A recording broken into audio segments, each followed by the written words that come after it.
आज हम आपके साथ 23 फरवरी के डेरे में हुए सवाल जवाब साझा करने वाले हैं। एक लड़की ने सवाल किया कि बाबा जी, पहले मेरी एंगेजमेंट हुई, फिर उस लड़के ने इनकार कर दिया।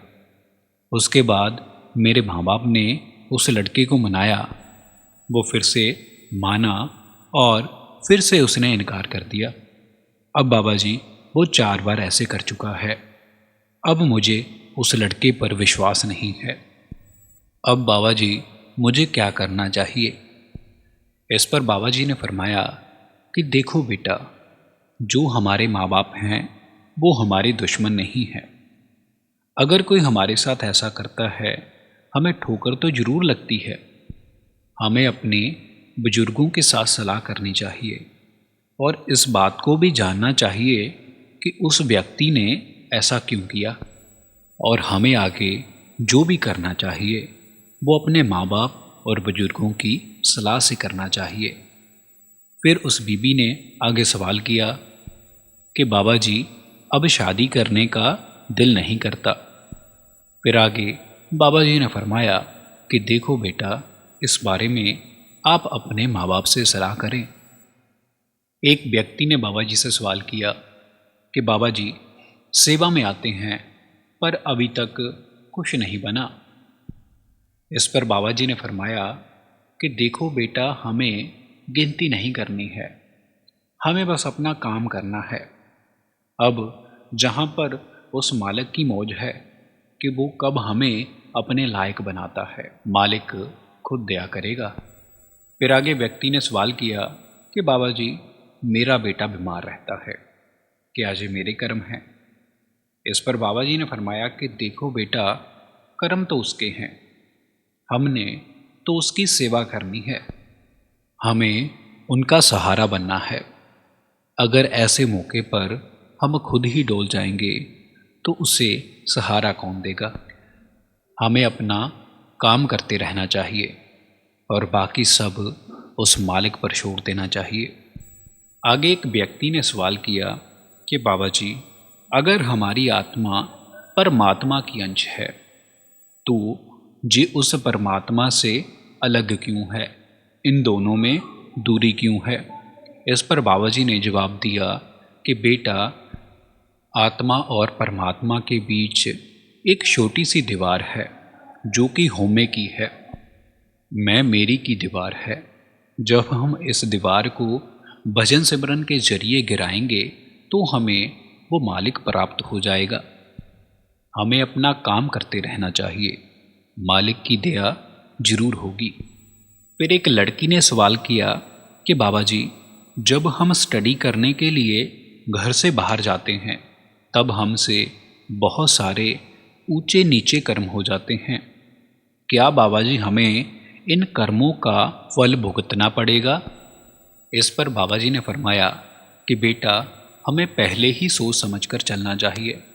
अगर हम सोच समझकर नहीं चलेंगे तो हमें अपने कर्मों का भुगतान तो देना ही पड़ेगा, उनका फल तो उठाना ही पड़ेगा। फिर आगे एक व्यक्ति ने सवाल किया कि बाबा जी, जब मैं छोटा होता था तब मैं सोचता था कि मैं जब बड़ा हूँगा तब मैं सबका सहारा बनूंगा, और अब जब मैं बड़ा हुआ तो मैं अपने ही बोझ के नीचे दब गया, जिम्मेवारियों में उलझ गया। वो व्यक्ति बोला कि बाबा जी, मैं वैसा नहीं बन सका जैसा मैं बनना चाहता था। बाबा जी, मैं चारों तरह की सेवा करना चाहता हूँ। इस पर बाबा जी ने फरमाया कि देखो बेटा, ये है तो हमारे कर्म ही। बेशक हम आज इनको बोझ समझे या फिर भुगतान, ये तो हमें भोगने ही पड़ेंगे। हमें मेहनत करते रहना चाहिए और जो भी करना चाहिए उसे अपने लक्ष्य को सामने रखकर करना चाहिए। अगर हमारे पास लक्ष्य ही नहीं है तो हम आगे नहीं बढ़ सकते। फिर उसी व्यक्ति ने आगे बाबा जी से सवाल किया कि बाबा जी, आप अपनी थोड़ी सी दया कर कर धक्का लगा दें ताजो हमारी भजन सिमरन में तरक्की हो पाए। इस पर बाबा जी ने फरमाया कि देखो बेटा, मालिक ने कोई कमी नहीं छोड़ी। हमें अपने आप से ही चलना है, सब कुछ अच्छा होगा। फिर एक बीबी ने बाबा जी से सवाल किया कि बाबा जी, आज आपने मुझे बर्थडे का गिफ्ट दिया है और बाबा जी मुझे जब भी कोई सजेशन देता है तब मैं उसका फैसला नहीं ले पाती हूँ और बड़ी दुविधा में पड़ जाती हूँ। इस पर बाबा जी ने हल्की सी स्माइल देकर फरमाया कि देखो बेटा, फैसले तो लेती ही बीबियाँ हैं। बाबा जी के ये वचन सुनकर सभी जोर जोर से हंसने लगे। उस लड़की ने आगे सवाल किया कि बाबा जी, मैं सही और गलत की पहचान नहीं कर पाती हूँ।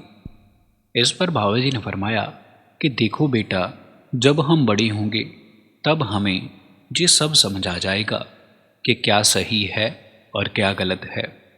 अब हमें वो काम नहीं करना है जो हमें मालिक से दूर करे, हमें मालिक के भाने में रहना है।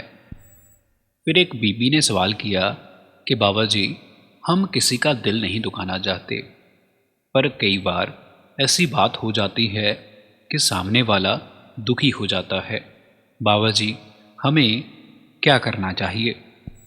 इस पर बाबा जी ने फरमाया कि देखो बेटा, हमें जानबूझकर किसी का दिल नहीं दुखाना है, हमें अपनी तरफ से सही करना है, फिर आगे जो होगा मालिक बख्शिश करेगा।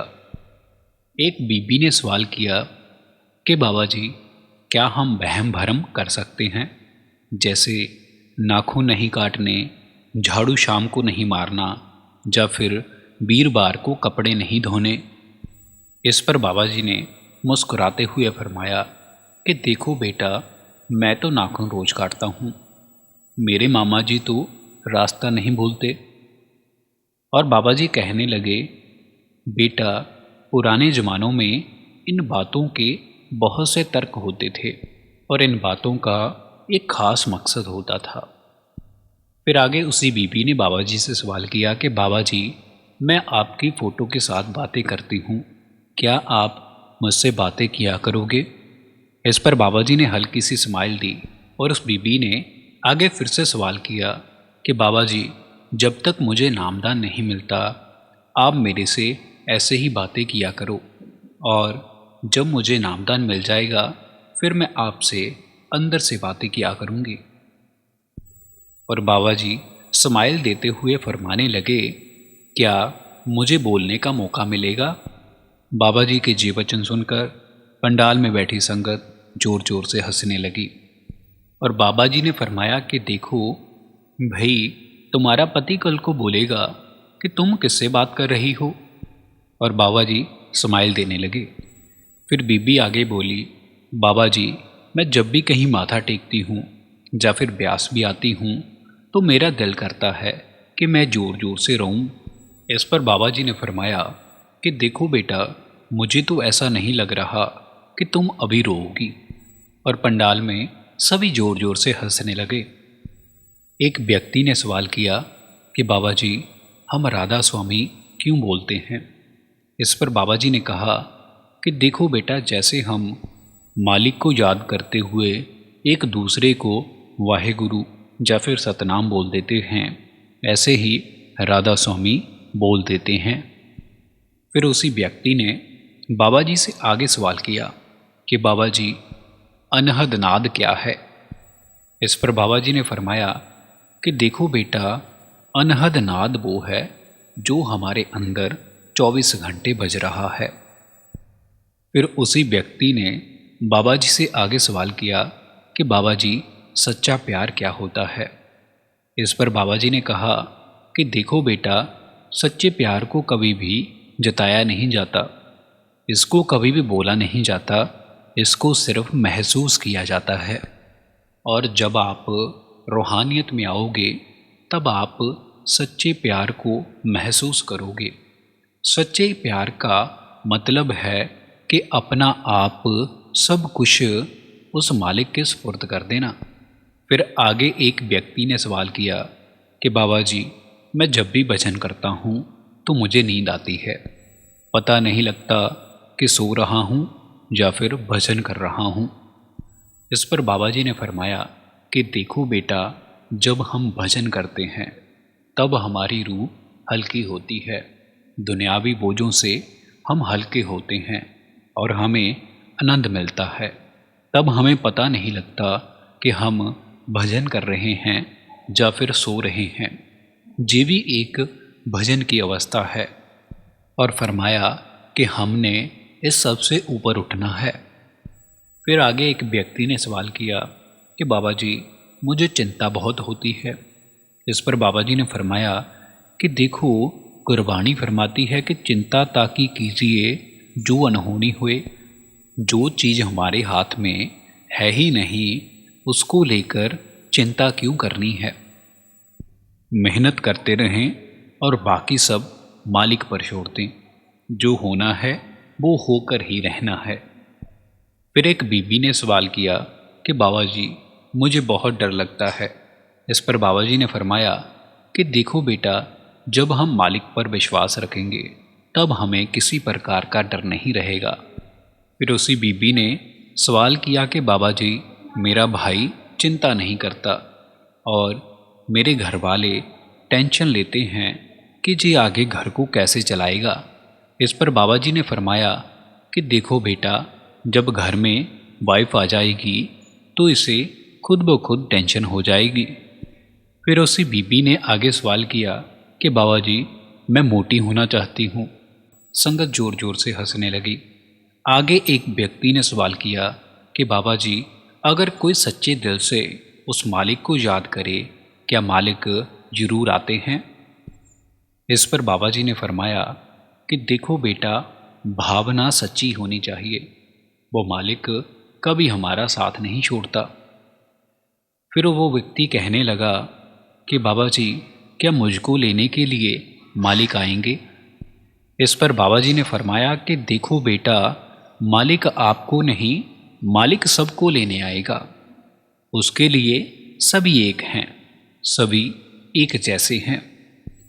फिर आगे एक बीबी ने बाबा जी से सवाल किया कि बाबा जी, जब भी मैं किसी से सलाह लेती हूँ या फिर मुझे कोई सलाह देता है तब मैं डिसीजन नहीं ले पाती हूँ। इस पर बाबा जी ने फरमाया कि देखो बेटा, हमने सुनना सबको है और सोच समझकर अपना फैसला लेना है। फिर आगे उसी लड़की ने सवाल किया कि बाबा जी, पेपर चल रहे हैं और दया करना, हमको पेपरों में पास कर देना। इस पर बाबा जी ने फरमाया कि महाराज जी ने मुझको ये डिपार्टमेंट नहीं दिया है, मैं तो खुद मुश्किल से पास हुआ हूँ।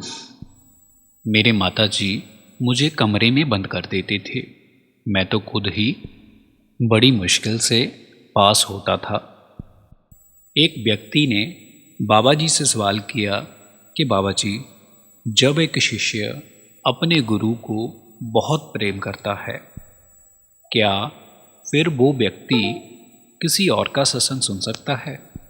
इस पर बाबा जी ने फरमाया कि देखो बेटा, अगर हम दो नावों पर सवार होंगे तो हमारा पार उतारा कैसे होगा।